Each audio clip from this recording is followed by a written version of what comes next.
Assalamualaikum warahmatullahi wabarakatuh. Perkenalkan, nama saya Dede Ipan dengan nomor NIM 28920500036. Saya dari Prodi Manajemen Fakultas Ekonomi dan Bisnis dengan Bapak dosen dan pengampu Bapak Supardi MM. Di sini saya akan menjelaskan mengenai materi rekrutmen, seleksi, pengenalan dan penempatan lanjutan. Definisi rekrutmen. Rekrutmen merupakan komunikasi dua arah. Para pelamar menghendaki informasi yang akurat mengenai seperti apa rasanya bekerja di dalam sebuah organisasi, sedangkan organisasi sangat menginginkan informasi yang akurat tentang pelamar tersebut jika kelak mereka menjadi karyawan. Menurut Dr. Anespo Tisno Cardoso Gomes pada tahun 1995, menyatakan bahwa rekrutmen merupakan proses mencari, menemukan, dan menarik para pelamar untuk dipekerjakan dalam dan oleh suatu organisasi. Menurut Noah pada tahun 2000, rekrutmen didefinisikan sebagai pelaksanaan atau aktivitas organisasi awal dengan tujuan untuk mengidentifikasi dan mencari tenaga kerja yang potensial. Fungsi rekrutmen sesuai prinsip the right man on the right job. Di sini ada 5 poin. Yang pertama, menyediakan sekumpulan calon tenaga atau karyawan yang memenuhi syarat. Yang kedua, agar konsisten dengan strategi, wawasan, dan nilai perusahaan. Yang ketiga, untuk membantu mengurangi kemungkinan keluarga karyawan yang belum lama bekerja. Keempat, untuk mengkoordinasikan upaya perekrutan dengan program seleksi dan pelatihan. Dan yang terakhir, untuk memenuhi tanggung jawab perusahaan dalam upaya menciptakan kesempatan kerja. Manfaat rekrutmen. Manfaat dari rekrutmen adalah memiliki fungsi sebagai the right man on the right place, di mana hal ini menjadi pegangan bagi para manajer dalam menempatkan tenaga kerja yang ada di perusahaannya. Melalui rekrutmen, perusahaan juga bisa mendapatkan sumber daya manusia yang potensial dan dibutuhkan untuk mengisi pekerjaan sebagai hasil dari pengisian lowongan dengan spesifikasi yang tepat.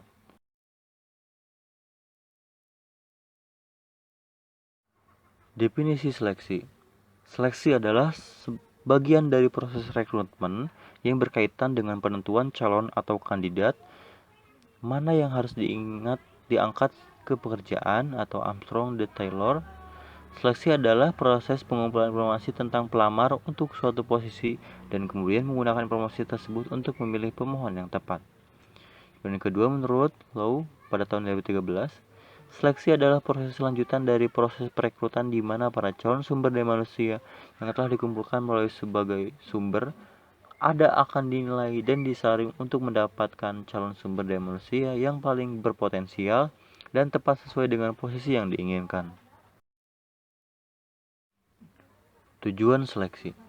Tujuan seleksi adalah untuk menilai kesesuaian kandidat dengan memprediksi sejauh mana mereka dapat menjalankan peran dengan sukses. Hal ini melibatkan penentuan sejauh mana karakteristik pelamar dalam hal pengetahuan, keahlian, kompetensi, pengalaman, kualifikasi, pendidikan, dan pelatihan mereka sesuai dengan spesifikasi dan kemudian menggunakan penilaian ini untuk membuat pilihan di antara kandidat dalam Armstrong dan Taylor pada tahun 2012. Kemudian dari fungsi seleksi sendiri, yang pertama, mendapatkan calon karyawan dengan keterampilan dan kemampuan yang dapat melakukan pekerjaan dengan baik untuk perusahaan. Yang kedua, investasi tidak langsung perusahaan melalui pengeluaran biaya untuk mempekerjakan karyawan baru. Yang ketiga, terhindar dari dampak hukum mempekerjakan orang yang tidak kompeten sehingga berdampak tidak hanya pada perusahaan, tetapi juga berdampak pada sistem masyarakat luas. Dan yang keempat, memperlakukan pelamar secara adil dan meminimalkan diskriminasi. Berikut ini adalah bagian proses rekrutmen. Yang pertama, mengidentifikasi kebutuhan akan suatu posisi. Yang kedua, merencanakan perekrutan. Yang ketiga, publikasi pengumuman rekrutmen. Yang keempat, meninjau lamaran yang masuk. Yang kelima, wawancara setiap calon karyawan. Yang keenam, memilih calon karyawan dengan berkualitas. Yang ketujuh, negosiasi rincian gaji dan tanggal mulai bekerja. Dan yang kedelapan, menyambut karyawan baru. Komponen dalam suatu proses seleksi ada kuantitas atau jumlah tenaga kerja yang dibutuhkan, standar kualifikasi tenaga kerja yang dibutuhkan, kualifikasi dari jumlah calon tenaga kerja, kualifikasi yang menjadi dasar dalam seleksi.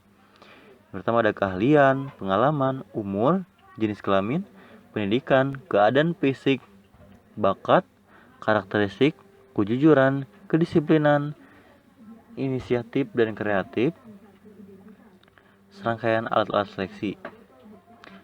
Pendekatan seleksi, yaitu mulai seleksi administrasi, seleksi tertulis, dan seleksi tidak tertulis. Proses seleksi, di sini ada 6. Yang pertama, screening atau lamaran berkas. Kedua, tes mengisi atau formulir lamaran. Yang ketiga, tes kemampuan dan pengetahuan. Keempat, wawancara. Yang kelima, pemeriksaan kesehatan. Dan yang keenam, laporan hasil seleksi.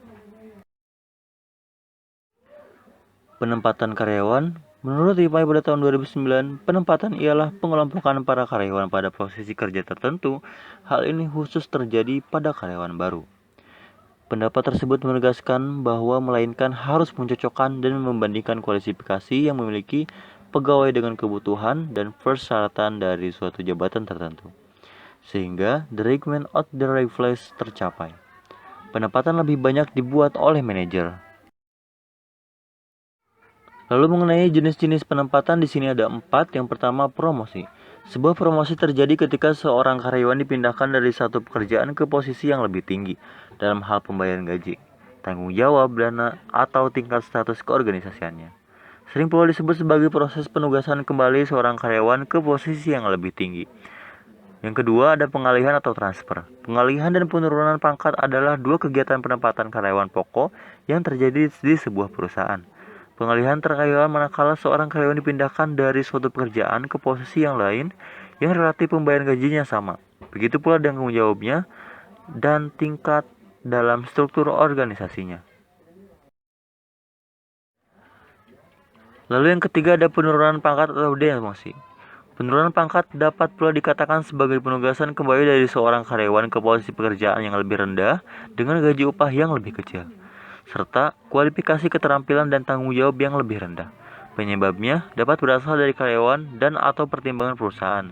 Sekurang-kurangnya ada 5 alasan mengapa penurunan pangkat terjadi, yaitu promosi yang gagal, ketidakmampuan melaksanakan pekerjaan yang ditugaskan kepada karyawan bersangkutan. Yang ketiga, kapasitas karyawan yang kurang seperti kedisiplinan, kehadiran kerja yang kurang.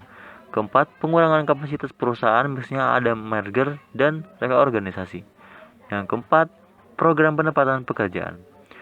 Perusahaan menginformasikan kepada para karyawan tentang adanya kualifikasi dan pembukaan kesempatan kerja yang belum terisi. Pengumuman penempatan kerja mengundang karyawan yang berkualifikasi untuk melamar. Demikian presentasi yang dapat saya sampaikan, kurang lebihnya mohon maaf. Wassalamualaikum warahmatullahi wabarakatuh.